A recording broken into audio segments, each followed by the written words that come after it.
Donc, bonjour, il me fait plaisir d'aborder avec vous cette présentation qui a pour thème Vaincre les effets de l'isolement social pour les enfants qui ont été causés par le confinement de la pandémie. Donc, mon nom est Noémie Dicker et je suis étudiante au doctorat en psychologie clinique à l'Université du Québec en Outaouais. Bonjour à tous. Donc, merci de vous joindre à nous pour cette présentation-là. Je suis Dr. Marie-Pierre Vanette, psychologue clinicienne pour les enfants, les adolescents et les familles. Donc, avant de débuter cette présentation-là, il est simplement important pour nous de vous mentionner que cette présentation-là est offerte à titre d'information seulement et qu'une relation professionnelle n'est également pas établie.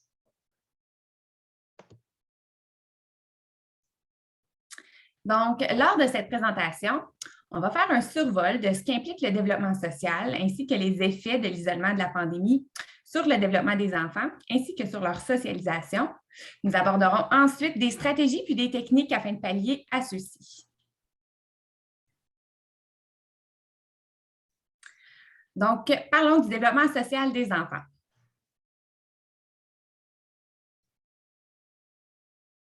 Donc, dès sa naissance, l'enfant apprend à interagir avec les autres personnes autour de lui. Tranquillement en vieillissant, puis au fil de ses expériences avec son entourage, l'enfant il va développer une compréhension de sa place dans la communauté, puis il va aussi apprendre à communiquer avec les gens.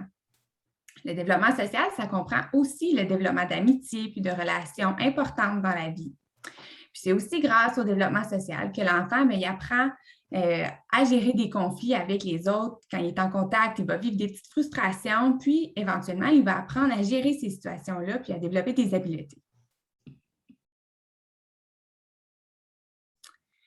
Mais pourquoi c'est si important le développement social, puis qu'on doit mettre de l'emphase sur ce développement-là dès un jeune âge? En fait, c'est que la qualité des expériences en enfance, ça permet de bâtir la fondation sur laquelle la socialisation future de l'enfant va se dérouler. Donc, c'est dans la jeune enfance qu'on met les bases de la socialisation de l'enfant pour le reste de sa vie. Donc, c'est très important. Le développement social, c'est aussi très important parce que ça contribue au fonctionnement d'autres sphères du développement de l'enfant. Comme par exemple, on a le développement langagier, donc la socialisation, ça donne comme des opportunités de pratiquer les habiletés langagières. On a aussi l'estime de soi, donc le contact avec d'autres individus, ça permet de vivre des expériences marquantes pour l'enfant, puis ça va contribuer à former son identité. Donc, le fait d'avoir des amis, ça permet à l'enfant d'être plus à l'aise aussi avec son individualité en retour. Ça permet de s'affirmer, de se sentir plus solide dans sa personne. On a aussi le renforcement d'habiletés d'apprentissage. Donc, le développement social, ça va permettre un meilleur ajustement dans le contexte scolaire. Puis enfin, comme on a parlé, il y a la résolution de conflits. Donc, la résolution, ça survient là, grâce justement à de meilleures capacités à communiquer, puis à une meilleure estime de soi dans les relations aussi. Donc, la socialisation, c'est supposé se poursuivre tout au long de l'enfance. Puis la recherche indique qu'elle pourrait affecter de nombreux comportements sociaux plus complexes de l'enfant, comme par exemple le développement moral ou encore les interactions avec les pairs. Donc, le processus commence dès la petite enfance, puis il peut être observé dans la façon dont les premières interactions sociales du bébé sont influencées par les autres. Donc, regardons ici comment ça se développe au fil du temps. Donc, on observe les premiers signes du développement social dès la très jeune enfance. Donc, les bébés, ils vont sourire, ils vont faire des réactions positives à leurs parents. On va aussi voir que les enfants vont souvent développer une peur de l'étranger. Puis, en fait, la peur de l'étranger, ça fait partie du développement de l'enfant. Puis, elle commence à se manifester vers l'âge de 8 ou 9 mois. C'est une étape qui est tout à fait normale du développement de l'enfant. Donc, ça peut survenir quand l'enfant est confronté à une nouvelle situation ou s'il a peur d'être abandonné par son parent parce qu'il ne le voit pas. Donc, dans ces contextes-là, pour l'aider, on peut lui donner de l'affection, puis on peut l'habituer tranquillement quand il y a des nouvelles situations. On va aussi voir que le jeune enfant, il va imiter les autres, que ce soit les gestes, les sons aussi qu'il voit ou qu'il entend. L'enfant peut aussi commencer à produire une réponse aux émotions qu'il observe chez ses parents ou chez les autres personnes autour de lui. Puis c'est aussi lors de la petite enfance que l'enfant, il va commencer à développer sa confiance en lui-même, puis son sens de l'autonomie aussi. Quand on passe au stade préscolaire, c'est sûr que le développement se poursuit. Donc, les enfants, ils vont souvent s'adonner à de l'exploration un peu plus indépendante. Donc, ils vont essayer des choses par eux-mêmes. Ils vont peut-être jouer un peu par eux-mêmes aussi. Ils vont être en mesure d'exprimer encore plus leurs émotions puis leur affection. La peur de l'étranger, ça peut être encore très, très présent à ce stade-là aussi, puis c'est tout à fait normal. Les enfants, ils vont aussi développer une meilleure conscience des émotions des autres, puis leurs propres émotions également. Ils vont devenir plus coopératifs, autant dans le jeu que dans des activités de tous les jours. Puis, ils vont être en mesure d'exprimer davantage la peur ou l'anxiété qu'ils vivent.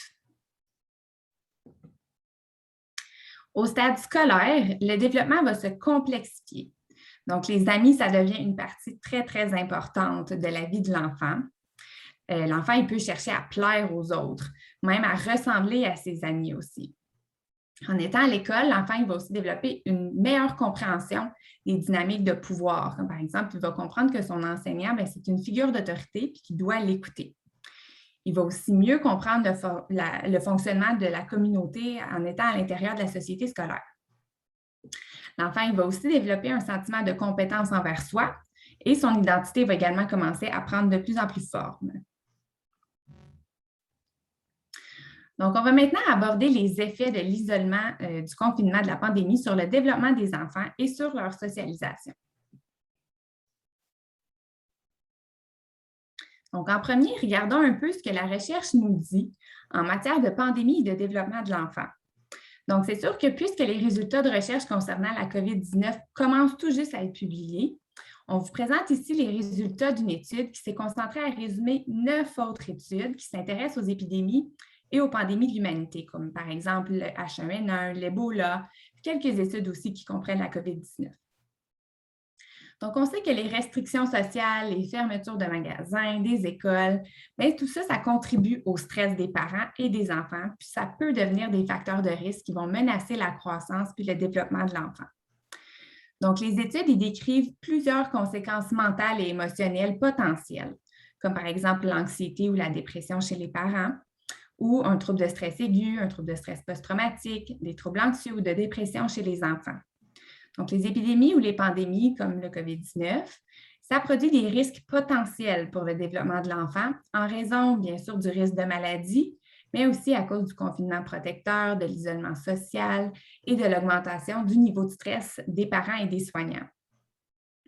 Donc, cette situation-là, ça devient une expérience néfaste pour le développement du cerveau, de la santé individuelle et collective. Puis, il peut aussi y avoir une altération à long terme de la cognition, de la santé mentale et physique et de la capacité de travail des futurs adultes. Donc, pour éviter que le stress devienne vraiment toxique, puis pour optimiser le développement de connexions neuronales vraiment fortes et durables dans le cerveau de l'enfant, les études ils vont suggérer une alimentation qui reste équilibrée, de participer à l'immunité aux maladies, un sommeil qui est réparateur, un environnement familial riche en stimuli positifs et un système éducatif de qualité pour qu'on puisse assurer une croissance et un développement optimal de l'enfant malgré les conditions. La littérature elle démontre également que les habitudes de sommeil et l'équilibre des activités quotidiennes sont généralement altérés pendant l'isolement social. Donc, c'est très important de porter une attention particulière à la qualité et la durée du sommeil. On veut garder une régularité là-dedans.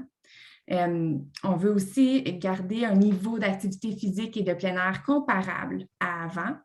Puis, on veut aussi avoir une utilisation d'appareils électroniques comme la télévision, les téléphones portables et les tablettes qui soient saines et contrôlées pour que l'enfant puisse atteindre son plein potentiel. Quand les parents y offrent une surveillance et un soutien approprié aux enfants, puis leur transmettent des sentiments constants de sécurité puis d'affection, le stress il serait tolérable pour les enfants. Étant donné qu'on vit toujours la situation pandémique, c'est comme mentionné, il y a encore seulement quelques études qui se sont intéressées aux répercussions de la pandémie et des périodes d'isolement, puis encore un peu sur le développement social des enfants.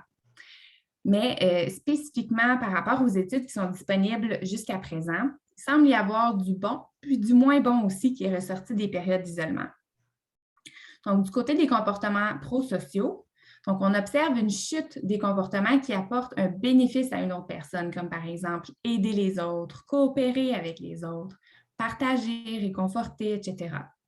Donc, on suggère que ce serait peut-être en raison des interactions sociales qui sont réduites, bien entendu. Donc, les jeunes ont moins d'occasions de démontrer ce genre de comportement ou de les mettre en pratique.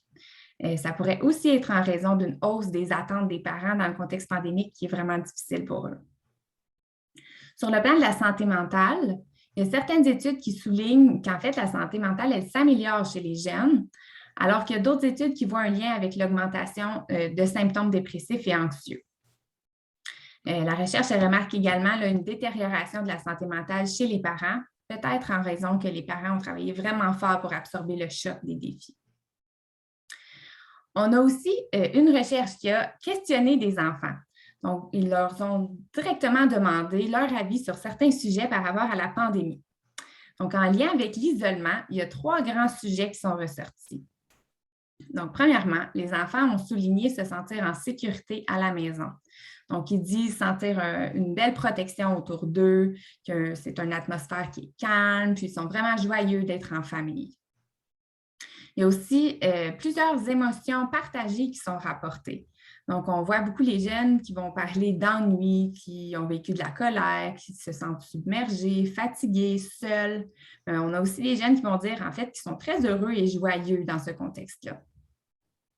Finalement, on voit aussi que les enfants, ils vont se poser beaucoup de questions quand ils sont en contexte d'isolement. Donc, ça va être quand que je vais retourner à l'école? Ça va être quand que la vie va être normale? Est-ce que je vais être en confinement lors de ma fête, par exemple?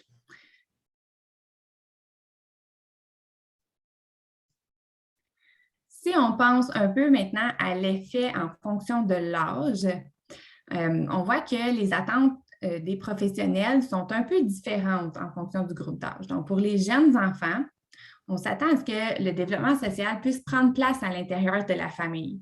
Donc, les interactions avec les parents puis avec la fratrie, si applicable, ça peut permettre le développement des bases de la socialisation.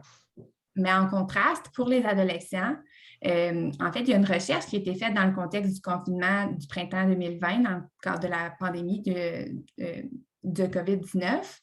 Puis, cette étude-là a démontré que les parents y rapportent plus de difficultés à répondre aux besoins cognitifs, affectifs, de sécurité et de base des adolescents en comparaison avec les jeunes enfants.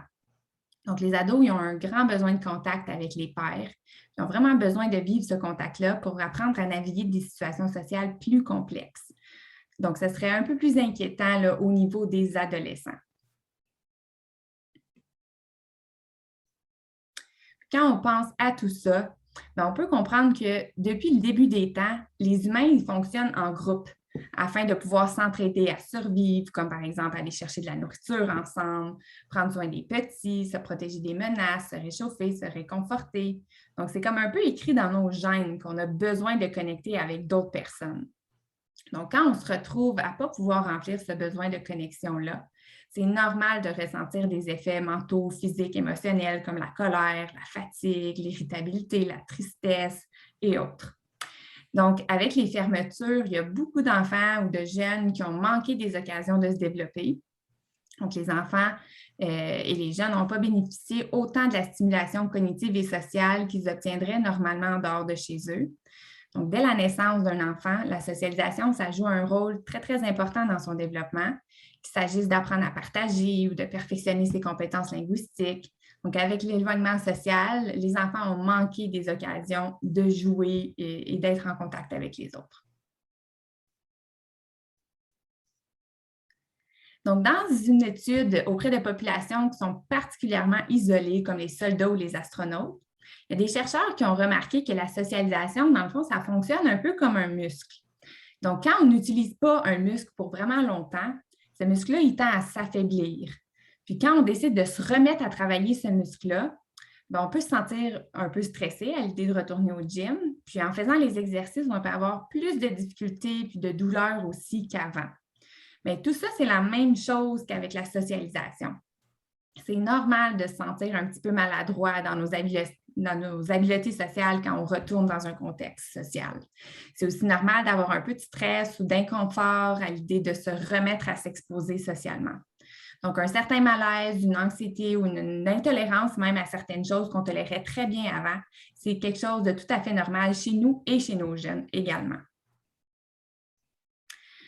Ici, on a certains exemples de signaux de malaise social qu'on peut observer chez les jeunes. Donc, on peut voir que certains vont peut-être avoir un peu d'incertitude sur comment agir dans certaines situations. On en a aussi qui vont peut-être avoir de la difficulté à comprendre les petites subtilités des situations sociales. On peut avoir aussi des jeunes qui développent une hypervigilance ou une grande sensibilité. Donc, quand il se passe beaucoup d'actions autour d'eux, ils peuvent devenir très réactifs et très sensibles à tout ça. On peut voir des réactions excessives, comme beaucoup d'émotions, comme de la colère ou de grandes réactions de tristesse, des pleurs à cause que justement, on est très, très activé. On peut observer aussi des comportements inappropriés. On peut voir aussi que certains jeunes vont vraiment avoir la volonté de voir des amis, mais qui vont avoir un petit inconfort à vraiment aller en contact avec eux. On peut voir aussi une difficulté à interpréter les intentions des autres. On peut voir aussi un évitement de choses qui pourtant étaient très plaisantes pour les enfants avant, mais là, ne sont pas tout à fait à l'aise. Puis, on voit aussi beaucoup que les jeunes vont choisir des jeux plus solitaires au lieu de jeux sociaux.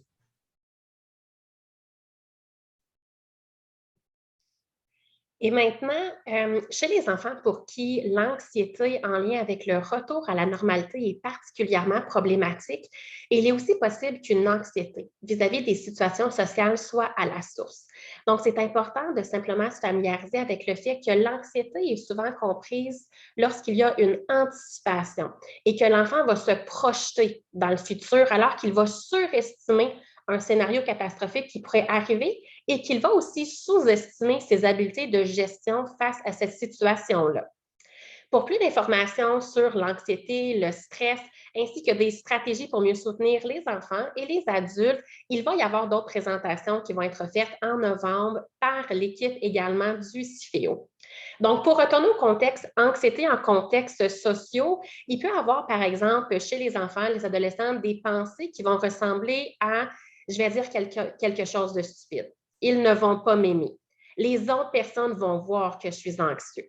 Donc, on peut s'apercevoir avec ces pensées-là que ça peut justement être en lien avec un type de scénario catastrophique que l'enfant va pouvoir anticiper.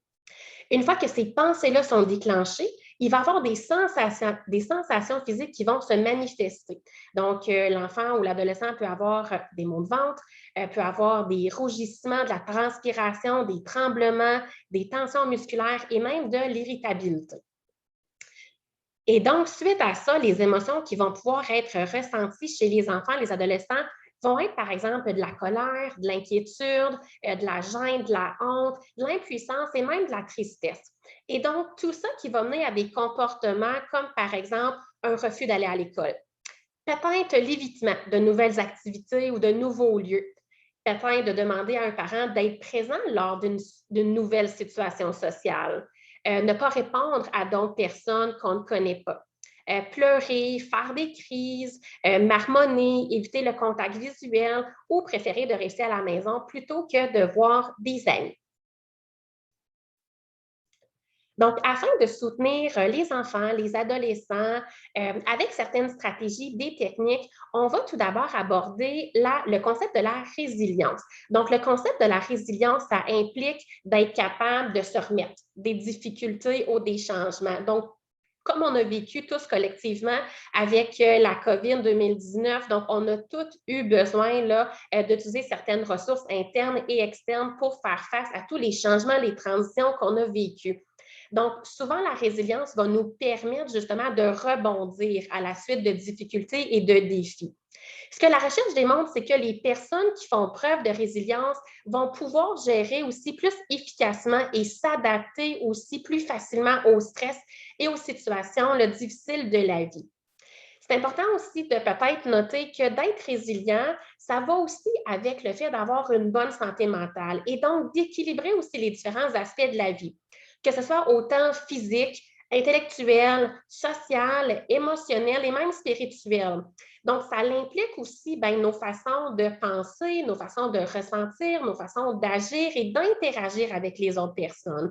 Donc, dans les prochaines diapositives, on va partager justement des stratégies, des techniques qui vont pouvoir aider les personnes avec leur façon de penser, leur façon de ressentir, d'agir et d'interagir avec les autres personnes. Qu'est-ce qui est important aussi de mentionner, c'est que quand on fait preuve de résilience, c'est important aussi d'avoir cette capacité-là ou d'avoir un sens réaliste aussi à ce qu'on peut faire et ce qu'on ne peut pas faire également, afin de pouvoir réagir pleinement au monde qui nous entoure. C'est aussi important de noter que d'être résilient ne va pas garantir non plus que les jeunes n'auront pas nécessairement une vie sans défi. Donc, allons-y avec les facteurs de risque et de protection. Donc, qu'est-ce qu'on entend par un facteur de risque? C'est le fait qu'il va y avoir des caractéristiques qui vont diminuer la probabilité qu'un enfant soit résilient. Et les facteurs de protection sont les caractéristiques qui vont augmenter la probabilité qu'un enfant soit résilient. Donc, les facteurs de protection vont aider à protéger les enfants, par exemple, des effets négatifs d'un stresseur, et les facteurs, par exemple, de risque vont justement là, ne pas nécessairement permettre aux enfants de pouvoir être autant protégés lorsqu'il va y avoir des stresseurs ou des changements. Il existe par contre pas nécessairement de formule qui va permettre de prédire le comportement humain vis-à-vis stresseurs et changements. Donc, on ne va pas nécessairement pouvoir prédire à quel point une personne va être résiliente. Cependant, qu'est-ce qu'on sait, c'est que les facteurs sont cumulatifs. Donc, plus il va y avoir de facteurs de protection dans la vie du jeune, moins il devrait avoir de risques pour cette personne-là. Et encore une fois, plus grande la probabilité va être que ces enfants, ces jeunes-là vont être résilients. Et l'inverse est tout autant vrai. Donc, plus il va y avoir de facteurs de risque pour un enfant ou un adolescent, moins justement il va y avoir la probabilité que ce jeune-là va démontrer une résilience. Je vais vous partager une analogie que j'ai trouvée de chercheurs que j'ai trouvée très intéressante au niveau du développement de la résilience. Donc, ces chercheurs-là ont noté que les enfants, les adolescents peuvent être comparés, par exemple, à un arbre qui va se présenter sous différentes formes, différentes tailles. Donc, ce que ces chercheurs-là mentionnent, c'est que les familles peuvent souvent être considérées comme le sol et l'eau à la base des arbres. Les écoles, les quartiers, les communautés, la société de façon générale peuvent aussi être comparées au soleil, aux précipitations, aux insectes, aux oiseaux et aux animaux. Les différentes caractéristiques des arbres, comme par exemple les qualités du sol, les conditions météorologiques, comme aussi la quantité de soleil, les précipitations qu'on va recevoir, peuvent affecter également la santé et la croissance des arbres. Donc, si on met tout ça en lien avec le développement social des enfants, on sait que les écoles, les quartiers, les communautés, la société en général va aussi pouvoir avoir un effet positif ou négatif sur la croissance et le développement social des enfants et des adolescents. Donc, les différents enfants, les différents adolescents vont avoir aussi des caractéristiques individuelles en plus de celles qui peuvent être observées au niveau familial et de la société qui vont pouvoir avoir un effet positif ou négatif sur leur propre croissance et leur propre santé également mentale.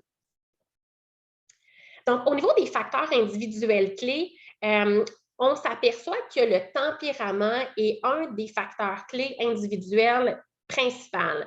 Donc, les caractéristiques innées et acquises des enfants vont pouvoir influencer la façon dont ces personnes-là vont se rapporter aux autres personnes autour d'eux. Et comment est-ce que ces personnes-là vont aussi réagir à différentes situations?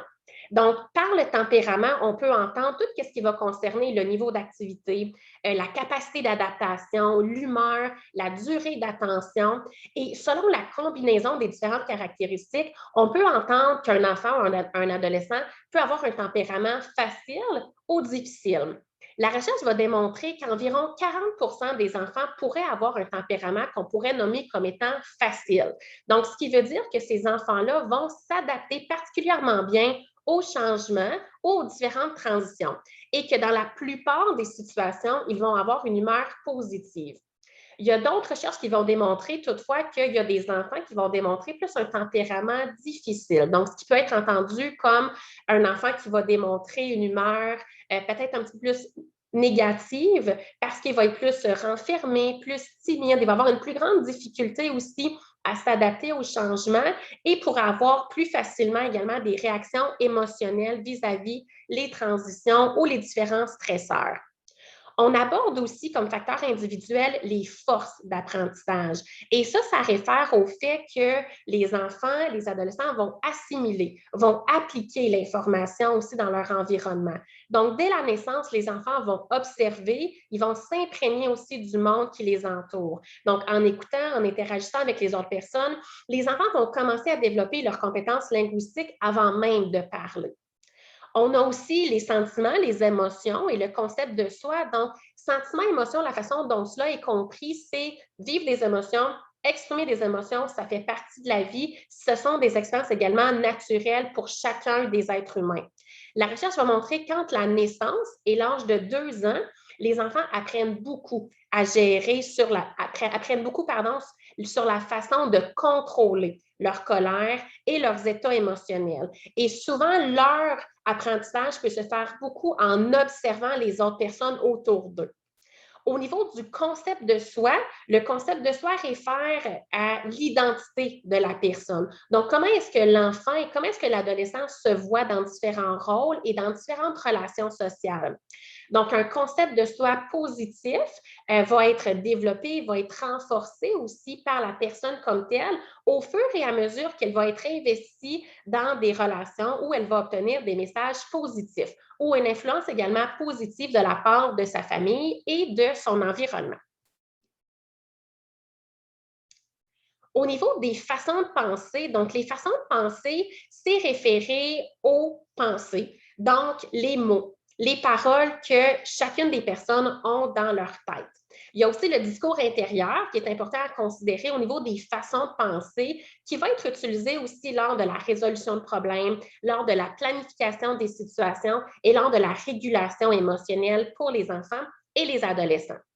La capacité d'adaptation réfère au fait que tout le monde est confronté à des problèmes, à des défis, à des stresseurs, à des changements, des transitions. Comme on l'a mentionné tantôt, dans les derniers mois, on a tous été collectivement confrontés à différentes transitions. Donc, ça peut justement se poursuivre pour tout le monde à différents degrés et pour tout type aussi de problèmes qui pourraient se manifester tout au long de la vie de la personne. Donc, les enfants, ce que la recherche va démontrer, c'est qu'ils vont commencer à développer des compétences grâce au soutien des autres personnes dans leur environnement. Donc, les adultes vont pouvoir beaucoup aider les enfants, les adolescents, à apprendre à examiner leur situation de manière réaliste et à se fixer également des objectifs appropriés afin de pouvoir surmonter ces défis-là. Au niveau des compétences sociales, les compétences sociales vont référer à la façon dont les enfants, les jeunes vont coopérer et qu'ils vont interagir avec les autres personnes. Et les compétences sociales vont aussi se refléter dans la façon dont les jeunes vont, par exemple, développer des amitiés avec d'autres personnes ou peut-être jouer également avec d'autres personnes. La recherche va démontrer que les bonnes compétences sociales vont aussi se développer dans un milieu où est-ce que les membres de la famille sont aimants, sont respectueux, où ils vont aussi offrir des opportunités aux enfants d'être des modèles, ainsi que peut-être de partager des commentaires positifs sur les relations avec leurs enfants. Il va aussi avoir des opportunités de faire des choix, de prendre des décisions et d'avoir des limites aussi et des règles qui sont clairement définies.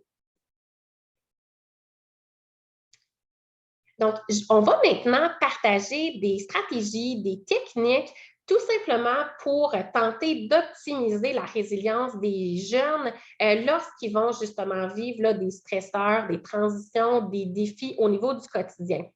Sachant aussi à quel point chacun de ces facteurs individuels-là contribue à la résilience des jeunes, ça peut justement nous aider à savoir ou nous donner une meilleure idée sur quel type de stratégies et techniques vont pouvoir davantage protéger les enfants, les adolescents dans un contexte pandémique que dans un contexte également de vie générale. Donc, la première chose à noter, c'est l'importance que tout ça va se faire à chacun son rythme. Donc, il y a certains enfants, il y a certains adolescents vont arriver à réintégrer le monde social plus facilement que d'autres. Et ce, considérant justement le tempérament de la personne, considérant les expériences sociales COVID, les contacts avec les autres personnes pendant également la COVID-19 et le niveau de stress, le niveau d'anxiété vis-à-vis le virus comme tel. Donc, nous avons décidé de nommer les prochaines diapositives à petits pas parce que chacune de ces stratégies-là vont pouvoir se faire tranquillement et selon aussi le rythme de l'enfant, de l'adolescent, pour simplement mieux se favoriser avec les différents défis, transitions qui vont se faire avec la réintégration sociale au quotidien. Donc, si on reprend chacun des facteurs individuels qu'on a nommés plus tôt, on va commencer avec le tempérament.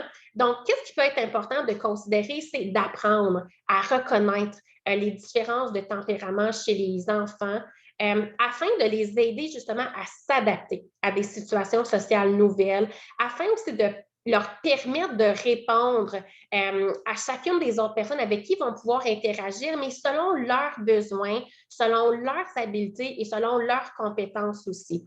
Donc, le plus qu'on est conscient et le plus qu'on est sensible au tempérament des jeunes, ça va pouvoir nous permettre d'être plus flexibles au niveau de nos attentes également. Donc, si on sait qu'un jeune a un tempérament plus réactif, ça peut être important de le reconnaître et aussi de reconnaître la nécessité d'agir plus calmement avec cet enfant-là et peut-être de tenir aussi la personne tranquillement à l'écart de ces stimulations excessives-là et lui permettre de réintégrer aussi graduellement ces environnements avec plus de stimulation pour que l'enfant soit justement plus à l'aise graduellement avec tout ça. On va souvent aussi encourager les parents ou les adultes autour des enfants de modéliser les compétences sociales, d'enseigner aussi les compétences sociales aux enfants, d'avoir une routine prévisible quant à l'intégration sociale. Au niveau des apprentissages, on va vouloir permettre aux enfants et aux jeunes aussi d'avoir une place spéciale à la maison afin simplement de jouer librement avec divers objets, des accessoires qui vont encourager leur spontanéité et l'imagination. On va aussi encourager le fait d'enseigner aux enfants et aux jeunes les étapes pour la résolution de problèmes. Donc, on veut peut-être s'asseoir avec les enfants, les adolescents et leur permettre d'avoir les habiletés de définir un problème. Et ensuite de ça, d'imaginer des différentes solutions alternatives qu'ils pourraient mettre en application. Et ensuite de ça, peut-être d'analyser les différentes solutions et de voir c'est quoi les avantages, c'est quoi les inconvénients de ces solutions-là et peut-être suite à ça, de choisir la meilleure solution en ayant analysé les bénéfices ainsi que les inconvénients et de la mettre en œuvre suite à ça pour évaluer qu'est-ce qui va justement arriver avec cette solution-là. Et si on s'aperçoit que ce n'était peut-être pas nécessairement la meilleure solution qu'on a choisie, on revient toujours aussi avec notre banque de solutions et on tente de retrouver d'autres solutions qui vont pouvoir être plus réalistes et peut-être plus bénéfiques aussi dans le quotidien. On veut aussi encourager les enfants à poursuivre leurs activités qui les intéressent. Au niveau émotionnel, on veut également encourager les membres de la famille à parler de ce qu'ils ressentent, à aider les enfants à apprendre à identifier leurs propres émotions, à les communiquer également aux autres personnes. On veut peut-être aussi permettre aux enfants d'apprendre tranquillement les façons de démontrer de l'empathie, par exemple. Donc, comme parent, on peut peut-être demander à l'enfant, comment est-ce que tu penses que cette personne-là pourrait se sentir si ça va arriver, par exemple, et de favoriser une discussion par rapport à ça. On veut peut-être enseigner aussi aux enfants à utiliser le mot « je » plutôt que le mot « tu » lorsqu'ils pourraient démontrer peut-être une certaine frustration ou lorsqu'ils pourraient être contrariés par rapport à n'importe quel type de situation sociale afin d'éviter justement que les autres personnes dans les relations sociales puissent se sentir attaquées, par exemple, et que ça puisse mener plus à une escalade au niveau de tension et de conflit. Au niveau également du concept de soi, on veut aussi peut-être encourager les enfants à faire face à des situations qui pourraient être plus difficiles en faisant des jeux de rôle. Donc, ça peut tout simplement de penser à différents types de situations sociales dans lesquelles l'enfant pourrait être confronté et on peut simplement avoir comme parent un rôle, comme enfant un rôle et on tente justement d'explorer ce qui pourrait arriver. On peut inverser les rôles aussi. Donc, le parent peut avoir le rôle de l'enfant peut avoir le rôle du parent et ça peut être des activités aussi qui peuvent être amusantes afin d'explorer un petit peu plus là, les types d'introspection qu'on peut avoir au niveau de différentes relations sociales. On a également au niveau des façons de penser, donc qu'est-ce qui peut être aidant aussi, c'est d'aider les enfants à se fixer des objectifs qui sont positifs, de aussi maintenir une certaine autodiscipline au niveau des situations sociales. On peut tenter aussi d'offrir aux jeunes un éventail de possibilités, d'objectifs parmi lesquels ils vont pouvoir choisir, travailler, puis espérer également d'atteindre ces manières réalistes-là. Au niveau des capacités d'adaptation, on souhaite également peut-être aider les enfants à développer leur capacité de résolution de problèmes, tel qu'on l'a mentionné tantôt. On veut peut-être tenter d'optimiser un petit peu plus aussi les jeunes à être en mesure de faire des prises de décision et on souhaite aussi impliquer les jeunes le plus possible dans ces étapes-là au fur et à mesure que la réintégration sociale se fait. On souhaite peut-être aussi, avec les enfants et les adolescents, pouvoir anticiper quelles sortes peut-être de problèmes, de défis qu'ils pourraient vivre et tenter aussi de discuter à ce que comment est-ce que je vais pouvoir gérer ces défis-là. Donc, tenter le plus possible d'avoir un sentiment de contrôle au niveau de comment est-ce que je pourrais gérer les différents types de situations sociales qui pourraient arriver peut permettre aussi une réduction au niveau des pensées catastrophiques qu'on pourrait avoir là, au niveau de cette réintégration sociale-là. Au niveau des compétences sociales, donc comme parent ou comme adulte dans la vie d'un enfant, d'un adolescent, on peut également aider à acquérir certaines compétences sociales de base. Donc, on peut apprendre, par exemple, à saluer les autres personnes lorsqu'ils rencontrent des personnes. On peut leur apprendre à dire les fameux mots magiques comme le s'il vous plaît, le merci. On peut leur apprendre à demander la permission quand ils veulent quelque chose, apprendre à entamer une conversation avec peut-être des sujets d'intérêt qu'on peut tenter de découvrir. On peut apprendre aussi à se relayer pendant une conversation, à écouter aussi d'une façon active pendant une conversation, donc hocher la tête, avoir le contact visuel, peut-être clarifier si on n'a pas compris quelque chose, reformuler aussi pour s'assurer qu'on a bien compris quelque chose, à s'excuser si c'est nécessaire, à démontrer du respect aussi dans les relations. On peut également encourager les enfants à tenter le plus possible de considérer, comme on disait tantôt, mais leur propre effet en lien dans une relation avec une autre personne et comment est-ce que leurs propres interactions peuvent avoir une influence dans des situations sociales. Donc, comment est-ce que aussi leur façon de penser peut avoir un effet dans des relations sociales et comment ils vont exprimer leurs émotions peut aussi avoir une influence au niveau des interactions sociales. On veut aussi peut-être encourager les parents à modéliser eux-mêmes des bonnes compétences sociales, avoir un comportement positif. Donc, par exemple, de prêter attention, d'avoir également du respect, de démontrer un certain tact lors des situations sociales. Et la recherche va démontrer que les enfants qui peuvent acquérir ces compétences sociales-là à partir de ce qu'ils vont pouvoir observer dans leur environnement vont être plus susceptibles de choisir des amis qui vont partager ces mêmes compétences sociales-là.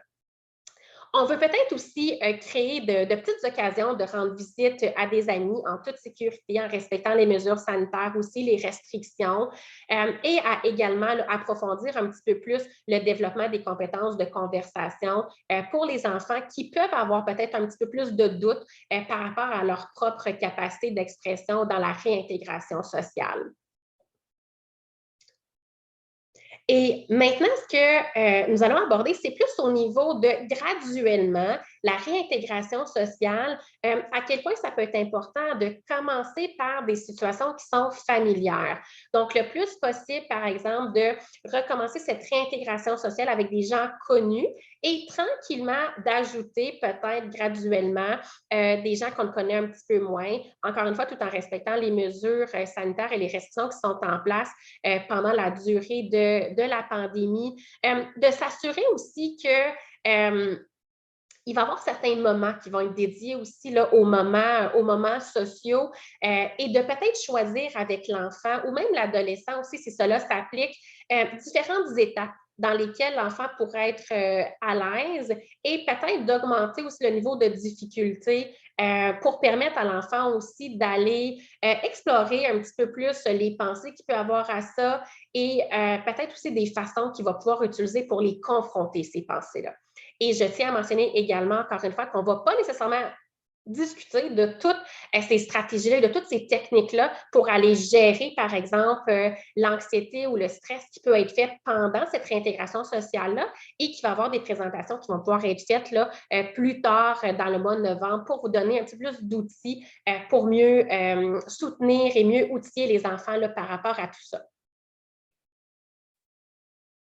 Donc, ceci complète la présentation qu'on avait aujourd'hui. Donc, j'espère que cette présentation-là a pu vous donner peut-être quelques stratégies, quelques techniques aussi que vous allez pouvoir là, utiliser à la maison pour favoriser encore une fois là, le développement social et la réintégration sociale aussi là, pour les enfants et également là, pour les adolescents.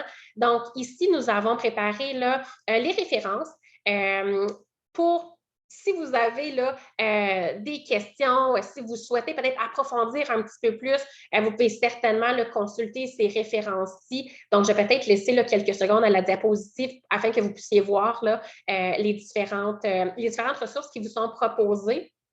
Et on vous souhaite sur ça une bonne journée. Et si vous avez toujours des questions, vous pouvez toujours consulter un professionnel de la santé mentale si vous avez l'impression qu'il pourrait être utile pour votre enfant ou votre adolescent d'obtenir justement un petit peu plus d'outils, un petit peu plus peut-être de stratégies, de techniques. Vous pouvez toujours également, encore une fois, là, communiquer avec un professionnel de la santé mentale pour vous appuyer dans ce processus-là. Donc, sur ce, bonne journée et ça nous a fait bien plaisir de vous partager cette présentation-là sur vaincre les défis sociaux, là, surtout suite à la pandémie de la COVID-19.